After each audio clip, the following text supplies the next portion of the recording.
Probablemente no, porque vamos a tener que negociar con la derecha, en el Parlamento, con el empresariado, no vamos a lograrlo todo. Pero sí hay una mirada que es distinta, y quizás distinta a lo que ha sido antes en la concertación. Y es que nosotros, los que estamos ahora, creemos que nosotros en esa negociación representamos, queremos representar los intereses de los trabajadores. No somos un árbitro neutral entre los intereses de los trabajadores y de los empresarios, que es una mirada quizás que ha habido. En este caso nosotros queremos representar los intereses de los trabajadores. ¿Significa que vamos a lograr todo lo que quieren los trabajadores y la CUT? No, pero vamos a tratar de hacerlo. Y ese es el eje de la reforma laboral. ¿Okay? Segundo, una reforma educativa. Cuando lo hemos presentado en Talca, en Linares, ayer en Los Ángeles, ¿no es cierto? Mucha gente cuando hablamos más en detalle, me piden más detalles, hablan de que en el fondo lo que nosotros estamos proponiendo no deberíamos llamarlo reforma, porque es muy chico ese nombre, deberíamos llamarlo una revolución educativa. Lo que estamos proponiendo es un fortalecimiento sustantivo de la educación pública, entendida como estatal. Digamos que todas las holguras presupuestarias que estamos calculando, todas, se están yendo para allá, casi todas. Esto es, si el gobierno del presidente Frey, la revolución educativa, la prioridad de la educación va a ser la nave madre, un poco al estilo de la pensión básica universal de la presidenta Bachelet, donde se van a ir todos los recursos, no todos, obviamente no todos los recursos, una parte sustancial de los recursos y una parte sustancial del esfuerzo político. ¿Qué elementos tiene esa reforma educativa? Número uno, un fortalecimiento de la educación pública.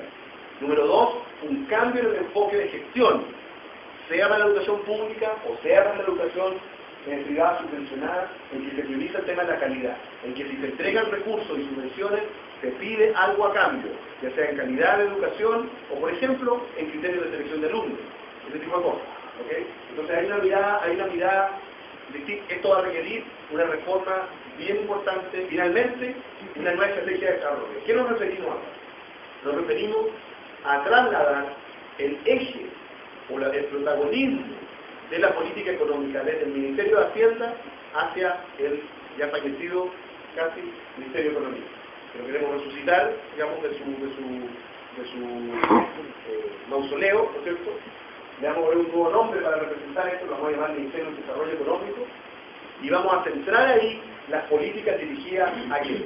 Al desarrollo científico y tecnológico, a las apuestas por sectores estratégicos, o sea, recuperar el rol del Estado en términos de apuestas estratégicas de desarrollo, un poco como se hace en Asia, como hacen los coreanos, ¿ah? Y el rol de este ministerio en la protección de la competencia, en la política pro-pymes y pro-consumidor. Un rol mucho más activo del Estado en términos de desarrollo de la economía.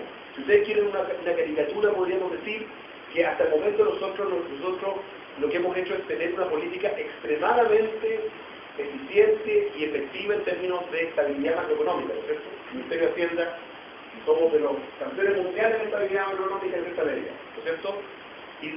Pero la decisión de en qué se desarrolla el país, qué sectores productivos ganan, qué pierden, quién gana, qué pierde, más bien ha sido un rol más del mercado. Eso es lo que hemos estado haciendo, ¿ya? Entonces, lo que nosotros estamos diciendo es que llegó, toda la evidencia nos indica que eso ya está agotado. Eso está agotado y los países de nuestro nivel de desarrollo para adelante siempre han pasado por una fase con un mayor rol activo del Estado en términos de fomento productivo. ¿Ah? Y entonces ese es el tercer eje. Entonces decimos reforma laboral, reforma o revolución educativa y nueva estrategia de desarrollo. Ahora, déjenme representarles cómo vemos nosotros la secuencia, porque aquí hay un orden lógico, esto no es la primera que se nos ocurrió, hay un orden lógico detrás de la secuencia de políticas públicas de lo que fue la concertación. Los gobiernos del presidente Lagos y de la presidenta Bachelet hicieron, por supuesto, mucho más que esto, ¿no es cierto? Pero uno de los temas centrales fue la reconstrucción del Estado de protección social, ¿no es cierto? Estamos hablando del auge, estamos hablando de la pensión básica, Chile Crece Contigo, Chile Solidario, ¿no es cierto? Entonces tenemos estos dos gobiernos, su gran legado, en cierta medida, es la reconstrucción del Estado de protección social. ¿Qué es lo que viene ahora? Viene la nueva economía, la transformación de la economía chilena, ¿no es cierto? A través de una reforma educativa, una reforma laboral, una nueva estrategia de desarrollo, y lo otro que viene es una nueva constitución. Y yo no la estoy tratando tanto porque me estoy centrando más en la economía, pero como ustedes saben, es una de las propuestas centrales del presidente Frey. ¿Qué elementos tiene la nueva constitución que le ha dicho? Los favoritos míos, si me salta alguno de los que les gusta a ustedes, seguramente está, ¿no? Pero lo que me gusta a mí son el tema de los derechos sociales, civiles y sociales, o sea, la idea de que los derechos que hemos conquistado a través de la reconstrucción del Estado de Protección Social estén protegidos en la Constitución al mismo nivel que están protegidos los derechos de propiedad, ¿no es cierto? Para que esto no dependa de quién gana las elecciones, ¿verdad? En los últimos días yo tuve un debate de Twitter, ¿verdad?, con uno de los asesores de Sebastián Piñera, no entendía, decía, ¿por qué quieren ustedes proteger esto en la Constitución? ¿No basta con que tengan políticas sociales? Y él decía, ¿y por qué quieren proteger tú los derechos de propiedad en la Constitución? ¿No basta con que tengas policías? Eso no, es una manera distinta de ver las cosas. Nosotros queremos proteger esto, ¿no es cierto?, en la Constitución. Queremos una regionalización y descentralización, y todos sabemos que eso no es llegar y hacerlo. Eso requiere un diseño institucional.